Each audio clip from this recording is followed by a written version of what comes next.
5 மாவட்ட மக்களின் குடிநீர் ஆதாரமான முல்லை பெரியாறு அணையில் கழிவுநீர் கலப்பதாக எழுந்த புகாரை அடுத்து கம்பம் தாவேக எம்எல்ஏ ஜெகநாத் மிஸ்ரா குமுளி மற்றும் தேக்கடி பகுதிகளில் நேரில் ஆய்வு செய்தார். கழிவுநீர் கலப்பதை தடுப்பதற்காக தமிழகம் மற்றும் கேரளாவைச் சேர்ந்த தாவேகவினர் இணைந்து போராட்டம் நடத்துவோம் எனவும் அவர் தெரிவித்துள்ளார். அலட்சியமாக செயல்பட்ட அதிகாரிகள் மீது நடவடிக்கை எடுக்க வேண்டும் என்றும் தாவேக எம்எல்ஏ ஜெகநாத் மிஸ்ரா வலியுறுத்தியுள்ளார். திருப்பத்தூர் மாவட்டம் ஐயங்கொள்ளை மலை கிராமத்தில் புதிய தலைமுறை செய்தி எதிரொலியாக எம்எல்ஏ சையத் ஃபாரூக் பாஷா ஆய்வு மேற்கொண்டார். வாணியம்பாடி தொகுதிக்குட்பட்ட மலை கிராம 75 ஆண்டுகளாக மின்சாரம் மற்றும் சாலை வசதியின்றி மக்கள் தவித்து வருவது குறித்து புதிய தலைமுறை செய்தி வெளியிட்டது. இதையடுத்து வாணியம்பாடி முஸ்லீம் லீக் எம்எல்ஏ சையத் ஃபாரூக் பாஷா வனத்துறை அதிகாரிகளுடன் நேரில் சென்று ஆய்வு செய்தார். உடனடியாக சாலை, மின்சாரம் மற்றும் மாதத்தின் முதல் வாரத்திலேயே ரேஷன் பொருட்கள் கிடைக்க நடவடிக்கை எடுப்பதாக மலை கிராம மக்களிடம் அவர் உறுதியளித்தார். சென்னை கொருக்குப்பேட்டை மற்றும் பேசின் பிரிட்ஜ் இடையே மின்சார ரயிலில் பயணித்த ஒருவரிடம் குச்சியால் அடித்து செல்போனை பறித்த நபர் கைது செய்யப்பட்டுள்ளார். அவரிடமிருந்து செல்போன் மீட்கப்பட்டு உரியவரிடம் ஒப்படைக்கப்பட்டது. மாற்றுத்திறனாளிகளுக்கு 35 கிலோ அரிசி வழங்குவதை உறுதி செய்ய வலியுறுத்தி விழுப்புரம் ரயில் நிலையம் முன்பு மாற்றுத்திறனாளிகள் ஆர்ப்பாட்டத்தில் ஈடுபட்டனர். 7 கிலோ அரிசி மட்டுமே வழங்கப்படும் என்ற புதிய சட்ட திருத்தத்தை மத்திய அரசு கைவிட வேண்டும் எனவும் அவர்கள் வலியுறுத்தினர்.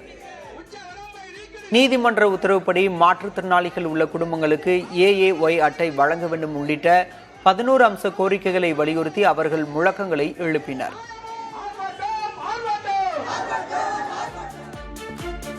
சென்னை கோட்டூர்புரத்தைச் சேர்ந்த கூலி தொழிலாளி 45 நாட்களுக்கு முன்பு திருநாய் கடித்ததற்கு சிகிச்சை பெறாமல் இருந்த நிலையில் பரிதாபமாக உயிரிழந்தார். நாய் கடித்த பிறகு மருத்துவமனைக்கு செல்லாமல் இருந்த தொழிலாளி முருகன் திடீரென வாயில் நுரை தள்ளி விசித்திரமான அறிகுறிகள் தென்பட்டன. ராயப்பேட்டை அரசு மருத்துவமனைக்கு கொண்டு செல்லும் வழியிலேயே அவர் உயிரிழந்தார். இச்சம்பவம் குறித்து கோட்டூர்புரம் காவல்துறையினர் விசாரித்து வருகின்றனர். காவல் மரணங்கள் குறித்து முதல்வர் விஜய் மௌனம் காக்கிறார் என்று முன்னாள் அமைச்சரும் திமுகவின் தூத்துக்குடி வடக்கு மாவட்ட செயலருமான கீதா ஜீவன் குற்றஞ்சாட்டியுள்ளார். காமராஜரின் 124வது பிறந்தநாளை ஒட்டி தூத்துக்குடி வஉசி மார்க்கெட் அருகே உள்ள காமராஜர் சிலைக்கு மாலை அணிவித்து மரியாதை செலுத்திய பிறகு செய்தியாளர்களிடம் அவர் பேசினார். அப்போது சட்டம் ஒழுங்கு தொடர்பாக தாவேக அரசை விமர்சித்தார். இதுவரைக்கும் 4 லாக்அப் டெத் நடந்திருக்குது. இதே ஒரு லாக்அப் டெத் நடந்ததற்கு வாய்கிழிய முதலமைச்சர், நம்முடைய தளபதியார், அன்றைய முதலமைச்சர் தளபதியாரை பேசிய முதலமைச்சர் இன்னைக்கு மௌனம் காக்கிறார். அதனால நம்முடைய தமிழ்நாடே இன்னைக்கு சட்ட ஒழுங்கு சந்திச்சிருக்கிறது. மக்களுக்கு ஒரு நிம்மதியான வாழ்க்கையிலே பெண்கள் மற்றும் குழந்தைகளுக்கு பாதுகாப்பு என்பதை அறவே இல்லை என்பதை நான் இந்த அரசின் மீது குற்றச்சாட்டாக வைக்க விரும்புகிறேன். பெருந்தலைவர் காமராஜரின் 124வது பிறந்த நாளை முன்னிட்டு தமிழக அரசு சார்பில் சென்னை பல்லவன் இல்லம் அருகில் உள்ள அவரது சிலைக்கு முதல்வர் விஜய் மாலை அணிவித்து மலர் தூவி மரியாதை செலுத்தினார். தாவேக கொள்கை தலைவர்களில் ஒருவரான முன்னாள் முதல்வர் காமராஜரின் நினைவை போற்றும் வகையில் இந்த நிகழ்வு நடைபெற்றது. அமைச்சர்கள் ஆனந்த், ஆதவ் அர்ஜுனா, வெங்கடரமணன், ராஜ்மோகன், அருண்ராஜ், ஷாஜகான் மற்றும் காங்கிரஸைச் சேர்ந்த மாநிலங்களவை உறுப்பினர் பிரவீன் சக்கரவர்த்தி உள்ளிட்ட பலர் கலந்து கொண்டு மரியாதை செலுத்தினர்.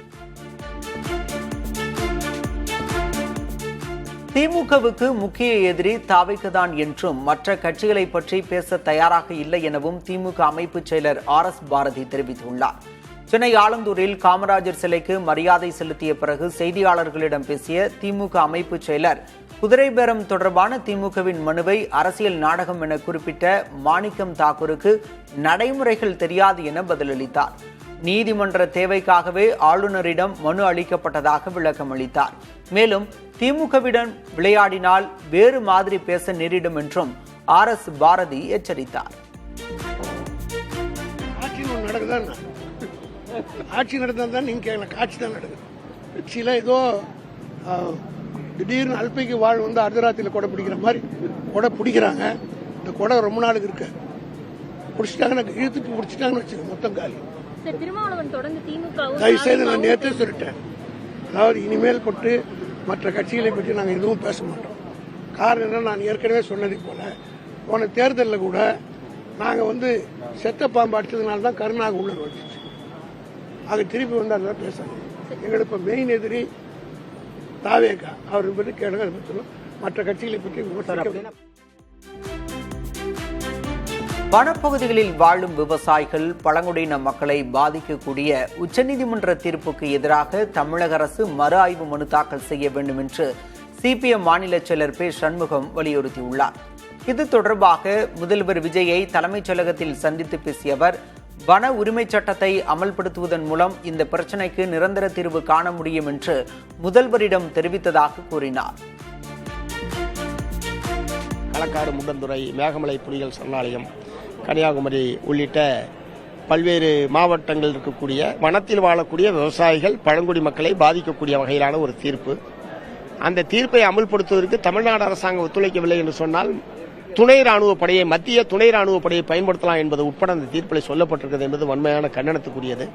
ஆகவே தமிழ்நாடு அரசாங்கம் இந்த தீர்ப்பை எதிர்த்து மறு ஆய்வு மனு தாக்கல் செய்ய வேண்டும். அதே நேரத்தில் வன உரிமை சட்டத்தை அமலாக்குவதன் மூலமாக இந்த பிரச்சனைக்கு நிரந்தர தீர்வு காண வேண்டும் என்பதை சொல்லியிருக்கோம்.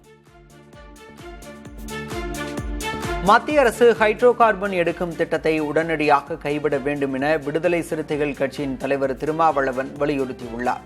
கடலூர் மாவட்டம் பரங்கிப்பேட்டையில் ஹைட்ரோ கார்பன் மற்றும் சாகர்மாலா எதிர்ப்பு இயக்கம் சார்பாக ஹைட்ரோ கார்பன் திட்டத்திற்கு எதிராக கண்டன ஆர்ப்பாட்டமும் பொதுக்கூட்டமும் நடைபெற்றது. இக்கூட்டத்தில் சிறப்பு அழைப்பாளராக பங்கேற்று பேசிய திருமாவளவன், இந்த அழிவு திட்டத்தை முழுமையாக கைவிடுவதற்கான அனைத்து சட்டப்பூர்வ நடவடிக்கைகளையும் தமிழக அரசு மேற்கொள்ள வேண்டும் என கேட்டுக் கொண்டார்.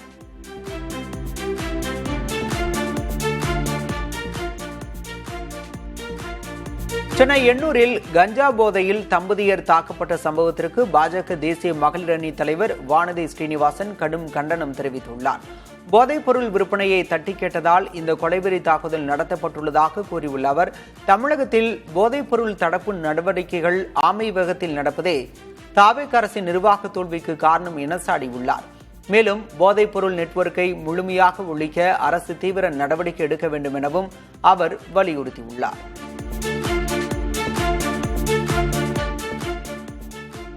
கரூர் மாவட்டம் குளித்தலையில் பெண் ஒருவருக்கு பாலியல் தொல்லை கொடுத்ததாக எழுந்த புகாரில் தாவேக நிர்வாகி கைது செய்யப்பட்டுள்ளார்.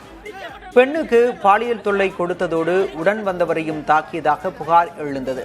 தாவேக கிருஷ்ணராயபுரம் கிழக்கு ஒன்றிய செயலர் ரமேஷை காவல்துறையினர் கைது செய்தனர். இதை எதிர்த்து தாவேகவினர் மற்றும் ரமேஷின் உறவினர்கள் காவல் நிலையத்தை முற்றுகையிட்டு வாக்குவாதத்தில் ஈடுபட்டனர். மேலும் திருச்சி கரூர் நெடுஞ்சாலையில் ரமேஷின் மனைவி மற்றும் உறவினர்கள் மறியலில் ஈடுபட்டனர். அவர்களில் 14 பேரை காவல்துறையினர் கைது செய்தனர்.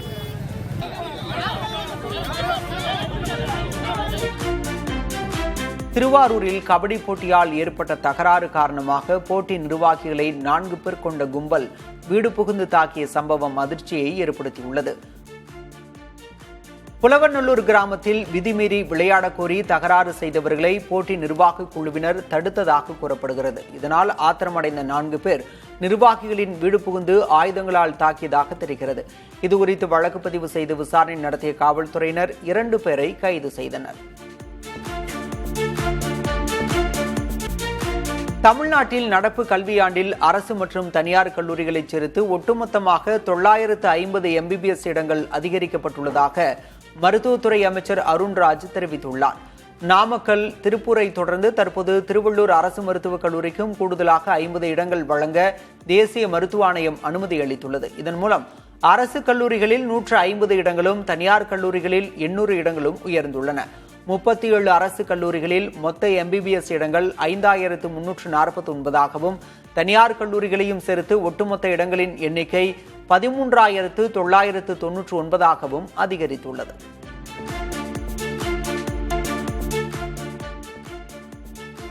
தேனி மாவட்டத்தில் பலாப்பழங்களின் சீசன் காலம் முடிவடையும் தருவாயில் உள்ளதால் சந்தைகளுக்கு அதன் வரத்து குறைந்துள்ளது. அதேபோல கேரள மாநிலத்தில் இருந்தும் பலாப்பழங்கள் வரத்து சரிந்துள்ள நிலையில் தேவையின் காரணமாக விலை கணிசமாக உயர்ந்துள்ளது.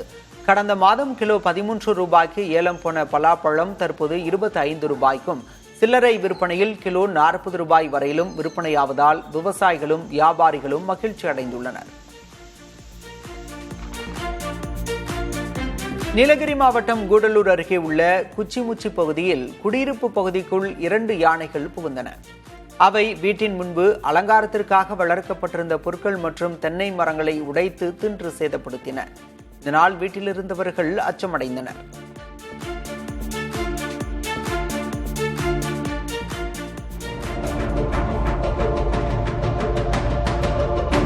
சென்னையின் முக்கிய குடிநீர் ஆதாரங்களாக விளங்கும் ஏரிகளின் மொத்த நீர் இருப்பு தற்போது 50% கீழ் சரிந்திருப்பதாக நீர்வளத்துறை அதிகாரிகள் தெரிவித்துள்ளனர்.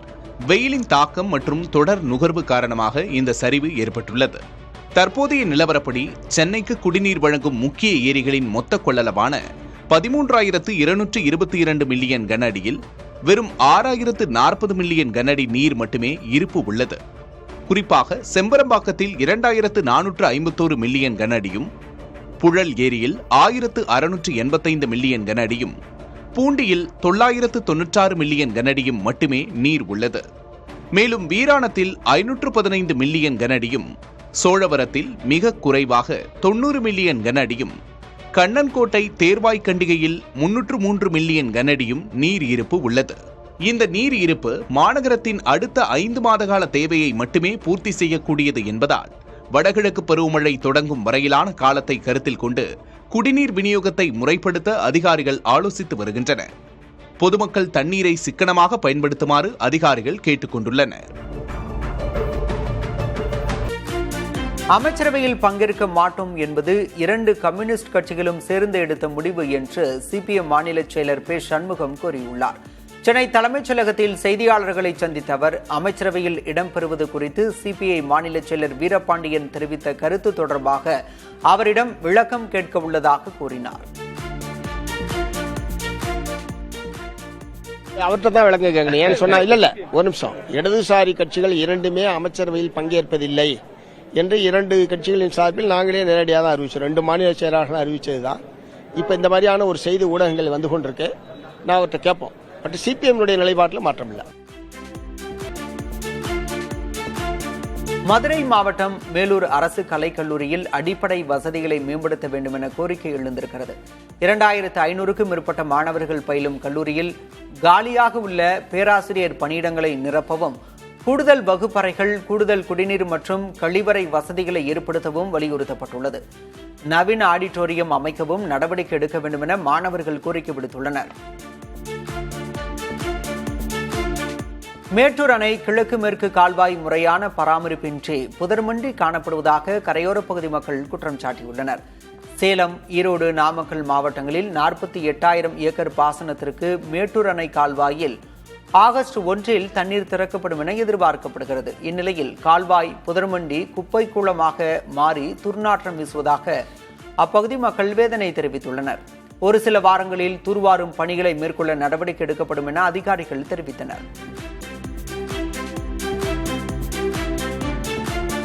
100 ஆண்டு பழமை வாய்ந்த நீலகிரி மலை ரயில் யுனெஸ்கோ அமைப்பால் உலக பாரம்பரிய சின்னமாக அறிவிக்கப்பட்டதன் 21ஆம் ஆண்டு அங்கீகார தினம் குன்னூரில் கோலாகலமாக கொண்டாடப்பட்டது. 1899 முதல் இயக்கப்பட்டு வரும் இந்த ரயிலின் சிறப்பை போற்றும் வகையில் மலை ரயில் அறக்கட்டளை சார்பில் சுற்றுலா பயணிகளுக்கு இனிப்புகளும் பாரம்பரிய விளக்க பிரசுரங்களும் வழங்கி இந்த தினம் சிறப்பிக்கப்பட்டது.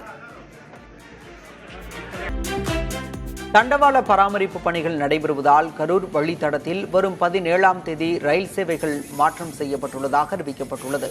சேலம் ரயில்வே கோட்டம் வெளியிட்டுள்ள செய்தியில் மயிலாடுதுறை சேலம் ரயில் வீரராகியம் நிலையம் வரை மட்டுமே இயக்கப்படும் என்று கூறப்பட்டுள்ளது. சேலம் மயிலாடுதுறை எக்ஸ்பிரஸ் சேலத்துக்கு பதிலாக கரூரிலிருந்து மாலை 3:40க்கு புறப்பட்டு மயிலாடுதுறை செல்லும் என தெரிவிக்கப்பட்டுள்ளது. பாலக்காடு டவுன் திருச்சி எக்ஸ்பிரஸ் கரூருடன் நிறுத்தப்படும் என குறிப்பிடப்பட்டுள்ளது. கோவை நாகர்கோவில் எக்ஸ்பிரஸ் பொள்ளாச்சி, பழனி, திண்டுக்கல் வழியாக மாற்றுப்பாதையில் இயக்கப்படும் என கூறப்பட்டுள்ளது.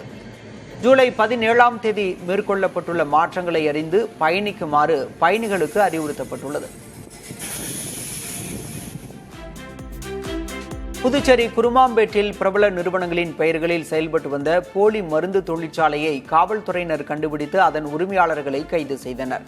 இலங்கைக்கு கடத்த முயன்றபோது சிக்கிய மருந்துகளின் பின்னணியை ஆராய்ந்ததில் இந்த மோசடி அம்பலமாகியுள்ளது.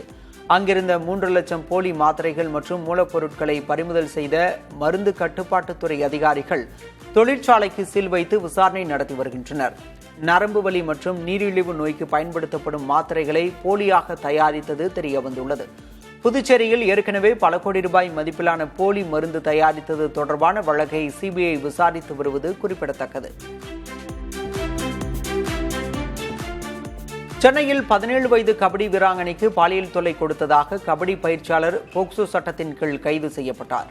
பாதிக்கப்பட்ட சிறுமியின் பாட்டி கொடுத்த புகாரை அடுத்து தலைமறைவாக இருந்த பயிற்சியாளர் ராஜுவை அனைத்து மகளிர் காவல்துறையினர் தனிப்படை அமைத்து தேடி வந்தனர். இந்த சூழலில் தற்போது அவர் கைது செய்யப்பட்டுள்ள நிலையில் வேறு மாணவிகள் எவரேனும் பாதிக்கப்பட்டுள்ளார்களா என காவல்துறையினர் தீவிரமாக விசாரித்து வருகின்றனர். இந்தியா பிரிட்டன் இடையே கடந்த ஆண்டு ஜூலை மாதம் கையெழுத்தான விரிவான பொருளாதார மற்றும் வர்த்தக ஒப்பந்தம் இன்று நடைமுறைக்கு வந்தது. இதன் மூலம் இந்தியாவின் 99% ஏற்றுமதி பொருட்களுக்கு பிரிட்டன் சந்தையில் வரி விலக்கு கிடைக்கும். குறிப்பாக ஜவுளி, ஆடை, உணவுப் பொருட்கள் போன்ற இந்திய தயாரிப்புகளுக்கு 0 வரி விதிக்கப்படும். பிரிட்டன் கார்கள் மீதான இறக்குமதி வரி 110%-இலிருந்து 10%-ஆகவும், விஸ்கி மீதான வரி 150%-இலிருந்து 40%-ஆகவும் படிப்படியாக குறைக்கப்படும். முதல் முறையாக பிரிட்டன் நிறுவனங்களுக்கு இந்தியாவின் அரசு கொள்முதல் ஒப்பந்தங்களில் பங்கேற்க வாய்ப்பளிக்கப்படும். மேலும் இந்திய ஐடி நிறுவன ஊழியர்கள் பிரிட்டனில் 5 ஆண்டுகள் வரை சமூக பாதுகாப்பு பங்களிப்பு செலுத்த தேவையில்லை.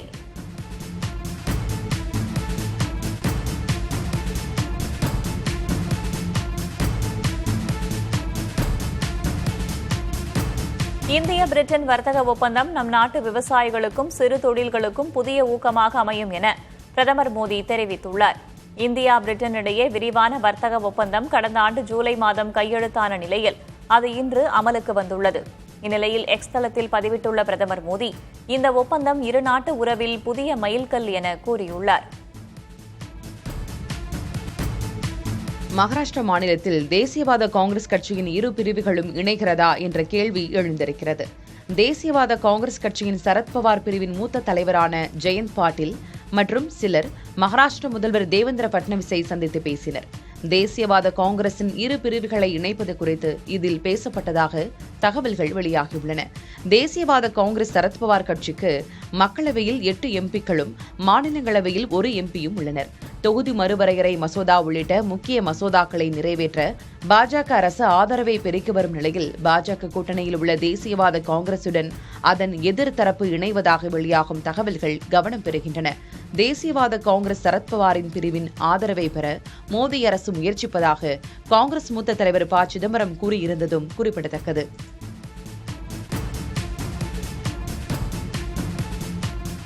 தேசியவாத காங்கிரஸ் சரத்பவார் கட்சி பாஜக கூட்டணியிலோ அல்லது காங்கிரஸ் கட்சியிலோ இணையாது என்று அக்கட்சியின் செயல் தலைவர் சுப்ரியா சுலே தெரிவித்திருக்கிறார். தொகுதி மறுவரையறை மசோதா விவகாரத்தில் என்ன நிலைப்பாடு என்பது இன்னும் முடிவு செய்யப்படவில்லை என்றும் அவர் கூறினார். முதல்வர் பட்னவிஸை தங்கள் கட்சித் தலைவர் ஜெயந்த் பாட்டீல் சந்தித்ததாக வெளியான தகவல்களை சுப்ரியா சுலே மறுத்தார்.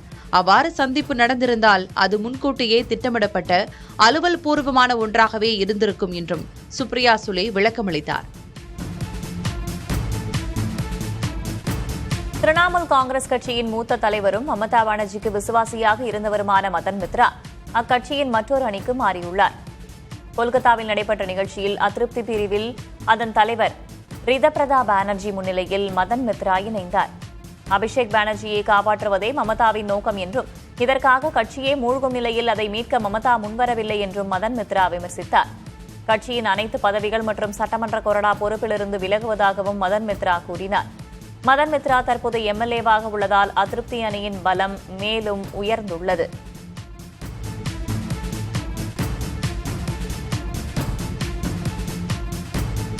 கல்விக்காக போராடுபவர்களை நாட்டுக்கு அச்சுறுத்தல் போல மத்திய அரசு சித்தரிப்பதாக கரப்பான் ஜனதா கட்சி குற்றம் சாட்டியுள்ளது. டெல்லி ஜந்தர் மந்தரில் கரப்பான் ஜனதா கட்சியினர் போராட்டம் நடத்தி வரும் நிலையில் அடுத்த அக்கட்சியினர் 20ஆம் தேதி நாடாளுமன்றம் நோக்கி பேரணியாக செல்ல திட்டமிட்டுள்ளனர். இந்நிலையில் புதிய தலைமுறைக்கு பேட்டியளித்த கட்சியின் செய்தி தொடர்பாளர் சௌரப் தாஸ் மாணவர்களின் நலனுக்காக இந்த போராட்டம் நடைபெற்று வருவதாகவும் ஆனால் மத்திய அரசு கல்விக்காக போராடுபவர்களை பல்வேறு பெயர்களில் சித்தரிப்பதாகவும் குற்றம் சாட்டினார். எத்தனால் கலக்காத பெட்ரோல் தான் வேண்டுமென்றால் அதற்கு அதிக விலை தர வேண்டியிருக்கும் என்று மத்திய அமைச்சர் நிதின் கட்கரி தெரிவித்திருக்கிறார். ஆங்கில தினசரி ஒன்றிற்கு பேட்டியளித்த அவர் E20 பெட்ரோல் வாகன என்ஜின்களில் பழுது ஏற்படுத்துவதாக கூறப்படுவது தவறு எனவும் இதுகுறித்து அரசுக்கு எந்த புகாரும் வரவில்லை என்றும் தெரிவித்தார். எத்தனால் கலப்புக்கு எதிரான விமர்சனங்கள் அரசியல் நோக்கங்கள் கொண்டவை என்றும் அமைச்சர் தெரிவித்தார். E20 பெட்ரோலை தொடர்ந்து E85 பெட்ரோல் அறிமுகப்படுத்தப்பட்டுள்ளதாகவும் இது விலை குறைவாக இருக்கும் என்றும் தெரிவித்தார்.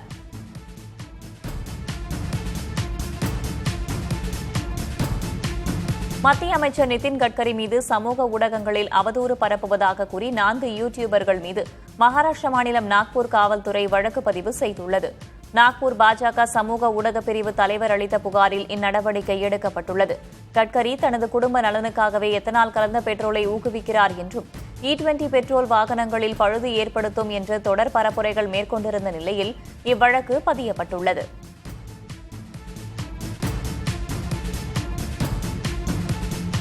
மோடி அரசின் தவறான கொள்கைகளால் நாடு பொருளாதார நெருக்கடியை சந்திப்பதாக காங்கிரஸ் குற்றம் சாட்டியுள்ளது. ஜூன் மாத மொத்த விலை பணவீக்கம் 9.87% உயர்ந்திருப்பதை சுட்டிக்காட்டிய காங்கிரஸ் பொதுச் செயலர் ஜெய்ராம் ரமேஷ், எரிபொருள் மற்றும் மின்சார விலை உயர்வு, விவசாய பாதிப்பு ஆகியவற்றால் மக்கள் அவதிப்படுவதாக தெரிவித்தார். 12 ஆண்டு கால ஆட்சிக்கு பிறகும் ஏற்பட்டிருக்கும் இந்த விலைவாசி உயர்வுக்கு பிரதமர் மோடியே பொறுப்பேற்று பதிலளிக்க வேண்டும் என அவர் குறிப்பிட்டார்.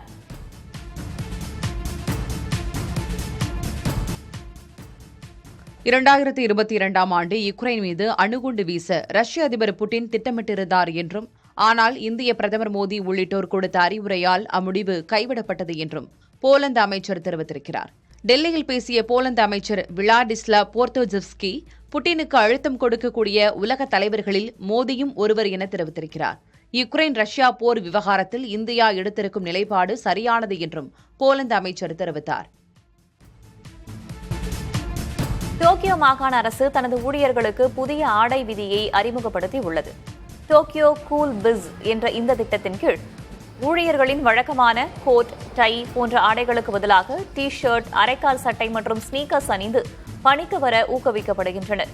வெயில் 35 டிகிரி செல்சியஸை தாண்டியிருக்கும் நிலையில் மின் நுகர்வை குறைக்கவும் ஊழியர்கள் வசதியாக பணியாற்றவும் இந்த அதிரடி நடவடிக்கை எடுக்கப்பட்டுள்ளது.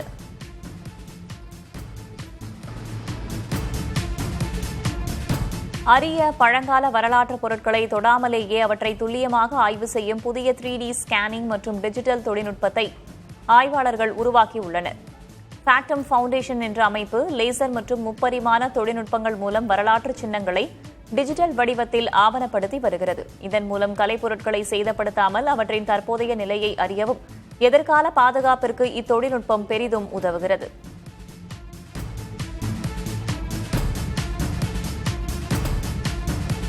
ஆங்கில மொழியை ஏன் ஓர் இந்திய உள்நாட்டு மொழியாக கருதக்கூடாது என்று உச்சநீதிமன்றம் கேள்வி எழுப்பியுள்ளது. மும்பையில் உள்ள ஆங்கில வழி பள்ளிகளில் பயிலும் மாணவர்களுக்கு அரசு சில சலுகைகளை மறுத்ததை எதிர்த்து தொடரப்பட்ட வழக்கின் விசாரணையின் போது நீதிமன்றம் இந்த கருத்தை முன்வைத்துள்ளது. இந்தியாவில் பல நூற்றாண்டுகளாக ஆங்கிலம் பேசப்பட்டு வருவதாகவும் நாட்டின் பல பகுதிகளில் அது முதன்மை தொடர்பு மொழியாக விளங்குவதாகவும் நீதிபதிகள் சுட்டிக்காட்டினர். ஒரு மொழியின் தோற்றத்தை மட்டும் வைத்து பாகுபாடு காட்டக்கூடாது என்றும், இந்தியாவின் பன்முகத்தன்மையில் ஆங்கிலமும் ஒரு முக்கிய அங்கமாக மாறியுள்ளது என்று குறிப்பிட்ட நீதிபதிகள் விரிவான விசாரணைக்காக ஜூலை 22ஆம் தேதிக்கு வழக்கை ஒத்திவைத்து உத்தரவிட்டனர். இந்தியாவில் பாரம்பரியமாக பயன்படுத்தப்படும் அமராந்த் எனப்படும் தண்டுக்கீரை மற்றும் அதன் விதைகள் சிறந்த உணவாக உருவெடுத்து வருவதாக இரைப்பை குடல் நிபுணர்கள் தெரிவித்துள்ளனர். இது முழுமையான புரதம், நார்ச்சத்து, இரும்புச்சத்து மற்றும் ஆன்டி ஆக்சிடென்ட்டுகள் நிறைந்த ஒரு குளூட்டனற்ற தானியமாகும். ஒரு கப் சமைத்த தண்டுக்கீரை விதையில் 9 கிராம் புரதம் மற்றும் 5 கிராம் நார்ச்சத்து உள்ளது. இது செரிமானத்தை மேம்படுத்தி மலச்சிக்கலை தீர்ப்பதோடு இரத்த சர்க்கரை மற்றும் கெட்ட கொழுப்பை குறைக்க பெரிதும் உதவுகிறது.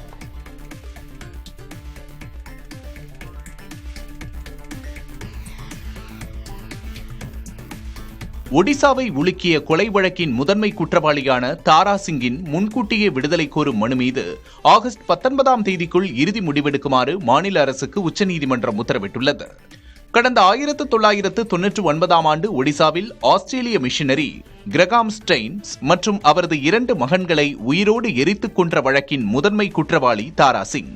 62 வயதான இவர் தனது மனுவில் தாம் 26 ஆண்டுகளுக்கும் மேலாக சிறையில் தண்டனை அனுபவித்து விட்டதாகவும் தனது செயலுக்கு வருந்துவதாகவும் கூறியிருந்தார்.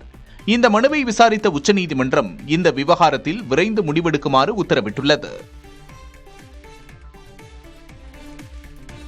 நேபாளத்தில் பெற்றோரை கொன்ற யானை 14 ஆண்டுகள் கழித்து இப்போது அந்த குடும்பத்தைச் சேர்ந்த மேலும் 2 கொன்றது அதிர்ச்சியை ஏற்படுத்தியது. சித்வான் தேசிய பூங்காவில் உள்ள துர்பே என்ற யானை கடந்த 2012ஆம் ஆண்டு சனிச்சரா போடே என்பவரின் பெற்றோரை மிதித்துக் கொன்றது. அந்த யானையிடமிருந்து தப்பிக்க தன் குடும்பத்துடன் வேறு கிராமத்திற்கு குடிபெயர்ந்தார் போடே.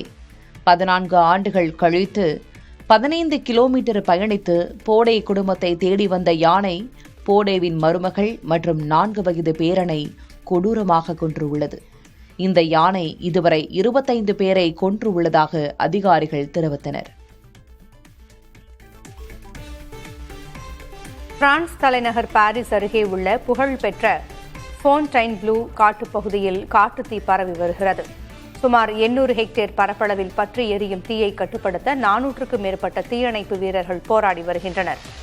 பாரிஸ் பகுதியில் முதன்முறையாக கனடைர் ரக தீயணைப்பு விமானங்கள் வரவழைக்கப்பட்டு சீன் நதியிலிருந்து தண்ணீரை எடுத்துச் சென்று தீயை அணைக்கும் பணியில் ஈடுபடுத்தப்பட்டுள்ளன.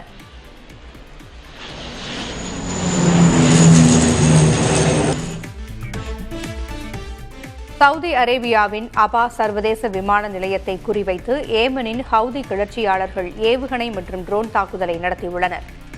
சவுதி பாதுகாப்பு படை ஏவுகணைகளை முறியடித்த நிலையில் உயிர்ச்சேதம் எதுவும் ஏற்படவில்லை. இருப்பினும் பாதுகாப்பு முன்னெச்சரிக்கையாக ஃப்ளை துபாய், ஏர் அரேபியா மற்றும் சவுதியா உள்ளிட்ட நிறுவனங்கள் ஐக்கிய அரபு அமீரகம் மற்றும் சவுதிக்கான 10க்கும் மேற்பட்ட விமான சேவைகளை ரத்து செய்துள்ளன.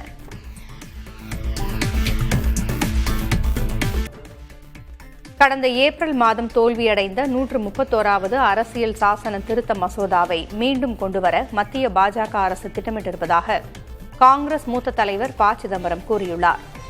இந்த மசோதாவிற்கு ஆதரவளிக்க கோரி திமுக மற்றும் சரத்பவாரின் தேசியவாத காங்கிரஸ் கட்சிகளை பாஜக நெருங்கி வருவதாக தனது எக்ஸ் பதிவில் தெரிவித்துள்ளார்.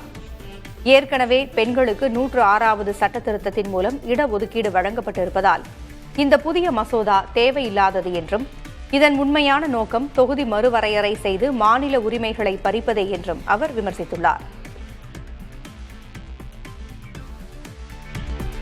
டெல்லியில் காங்கிரஸ் நாடாளுமன்ற குழு தலைவர் சோனியா காந்தியை மதிமுக பொதுச் செயலர் வைகோ சந்தித்து பேசினார். அதன் பின்னர் பேட்டியளித்துள்ள வைகோ, இது மரியாதை நிமித்தமான சந்திப்பு என்றும் மதிமுக எப்போதுமே காங்கிரஸ் கூட்டணியில்தான் நீடிக்கிறது என்றும் கூறினார். மேலும் மும்மொழி கொள்கையை ஒருபோதும் ஏற்க மாட்டோம் என்றும் அவர் திட்டவட்டமாக தெரிவித்தார்.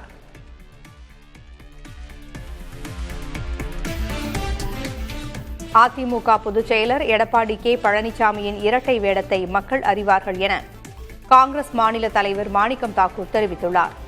இது தொடர்பாக அவர் வெளியிட்டிருக்கும் எக்ஸ் பதிவில், எங்களை விமர்சிப்பதை விட்டுவிட்டு அதிமுகவை முதலில் காப்பாற்றுங்கள் என்று பழனிசாமிக்கு பதிலடி கொடுத்துள்ளார். மேலும் இரட்டை இலையை வைத்துக் கொண்டே டெபாசிட் இழந்து வரும் அதிமுகவிற்கு கழுதை தேய்ந்து கட்டெரும்பான கதை கச்சிதமாக பொருந்தும் என்றும் பாஜகவுடன் கூட்டணியில் இருந்து கொண்டு இப்போது கொள்கை பேசுவதா என்றும் மாணிக்கம் தாக்கூர் விமர்சித்துள்ளார்.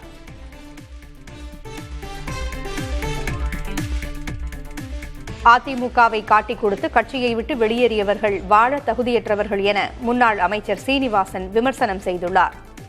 திண்டுக்கல் நத்தம் சாலையில் உள்ள அதிமுக அலுவலகத்தில் நடந்த அண்ணா தொழிற்சங்கத்தின் பேரவை கூட்டத்தில் உரையாற்றிய அவர், முன்னாள் மேயர் மருதுராஜின் மகன் தாவேகாவில் இணைந்தது குறித்தும் கடுமையாக விமர்சித்தார்.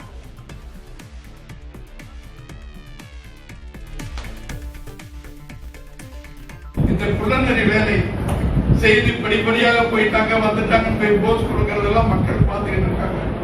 காரி துப்புவாங்க, எச்சி மாதிரி காரி துப்புவாங்க. இதெல்லாம் ஒரு வாழ்க்கையா? இப்படி எல்லாம் வாழணுமா அப்படின்னு எங்களுடைய கேள்வி இந்த பொதுமக்கள் கேள்வி.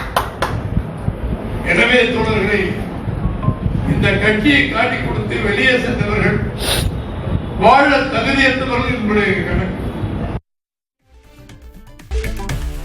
மதுரை மாநகராட்சி முறைகேடுகள் குறித்து முதல்வர் விஜயிடம் அனுமதி கேட்டு வழக்கு தொடர்வோம் என தாவேகா எம்எல்ஏக்கள் தெரிவித்துள்ளனர். மதுரை மாநகராட்சி மாமன்ற கூட்டத்தில் பங்கேற்ற தாவேகா எம்எல்ஏக்கள் அதைத் தொடர்ந்து கூட்டாக செய்தியாளர்களை சந்தித்தனர். அப்போது மாநகராட்சி முறைகேடுகள் தொடர்பான அனைத்து ஆவணங்களையும் முதல்வர் விஜயின் பார்வைக்கு கொண்டு செல்வோம் என்றனர். ஊழல் செஞ்சவங்க மீது கடுமையான நடவடிக்கை எடுக்கணும். அதுதான் அவங்கள ஊழல் தடுப்பு மற்றும் கண்காணிப்பு வழக்கு தொடுத்து அவர்கள் மீது உரிய நடவடிக்கை எடுக்கணும்னு நாங்கள் மாநகர ஆணையர்கிட்டையும் மிகு வணக்கத்துக்குரிய பொறுப்பு மேலோடையும் சொல்லிட்டு வந்திருக்கோம். கண்டிப்பாக எடுப்பார்கள் என்று நம்புகிறோம். வழக்குக்கு செல்வதற்கு முன்னாடி எங்களுடைய மாண்புமிகு முதல்வர், தமிழக வெற்றிக் கழகத்தின் தலைவர் அண்ணன் ஜோசப் விஜய் அவர்களிடம் அந்த ஆதாரங்களை எல்லாம் காட்டி வழக்கு தொடுக்க இருக்கிறேன் என்று அனுமதி பெற்ற பின்பு வழக்கு தொடுப்பேன். தாவேக அரசு லஞ்ச லாவண்யம் இல்லாத அரசாக உள்ளது என்று மதிமுக எம்பி துரை வைகோ கூறினார். கனிம வளத்துறையில் கடந்த காலங்களில் வெளிப்படைத்தன்மை இல்லாமல் இருந்ததாகவும் புதிய அரசு நேர்மையாகவும் வெளிப்படைத்தன்மையுடன் இருக்கும் என்ற நம்பிக்கை உள்ளது என்றும் திருச்சியில் செய்தியாளர்களை சந்தித்த போது கூறினார். இந்த மைன்ஸ் ஃபண்டுன்னு ஒன்று இருக்குங்க, 36 கோடி போன வருஷம் அவங்க இதுக்காண்டி ஒதுக்கி இருக்கிறாங்க. Mines fund 36 crores. அதில் என்னன்னா, நான் ஒரு நாடாளுமன்ற உறுப்பினரா எனக்கு நான் பரிந்துரைத்த எதுவுமே அவங்க செய்யல. இந்த புதிய அரசாங்கம் வெளிப்படைத்தன்மையோட எந்த லஞ்ச லாவண்யம் இல்லாத ஒரு அரசாங்கத்தை இந்த அரசாங்கம் நடத்துறாங்க. அதன் அடிப்படையில் இந்த மைன்ஸ் ஃபண்ட் பொறுத்த வரைக்கும் வெளிப்படைத்தன்மையோட இதை நடத்துறோம். நீங்க மக்கள் பிரதிநிதிகள் நாங்க ஏதாவது கோரிக்கை கொடுக்குறோமோ அதை செயல்படுத்த முடியல, எந்த காரணத்தினால அதை செயல்படுத்த முடியும்னு சொல்லுங்க, எங்கிட்ட கலந்து யோசிக்கணும்னு சொல்லிட்டு அதே நான் ஒரு முக்கியமான கோரிக்கை நான் வச்சிருந்தேன். நான் இந்த நேரத்தில் உத்தரப்பிரதேசத்தில் சமாஜ்வாதி கட்சியின் மறைந்த நிறுவனர் முலாயம் சிங் யாதவ் மற்றும் அவரது மகனும் கட்சியின் தலைவருமான அகிலேஷ் யாதவ் ஆகியோர் முஸ்லிம் தொப்பிகளை அணிந்திருப்பது போன்ற போஸ்டர்கள் ஒட்டப்பட்டது பெரும் சர்ச்சையை ஏற்படுத்தியது. இதனை பாஜகவின் கோழைத்தனமான செயல் என சமாஜ்வாதி எம்பி ஆனந்த் பதுரியா கடுமையாக விமர்சித்திருக்கிறார். சமாஜ்வாதி கட்சியினர் போஸ்டர்களை கிழித்த நிலையில் போலீசார் சிசிடிவி காட்சிகளை ஆய்வு செய்து வழக்கு பதிவு செய்துள்ளனர். இதற்கிடையே இப்போஸ்டர்கள் பொருத்தமானவைதான் என்று பாஜக கூட்டணி அமைச்சரான ஓம் பிரகாஷ் ராஜ்பர் கூறியிருக்கிறார்.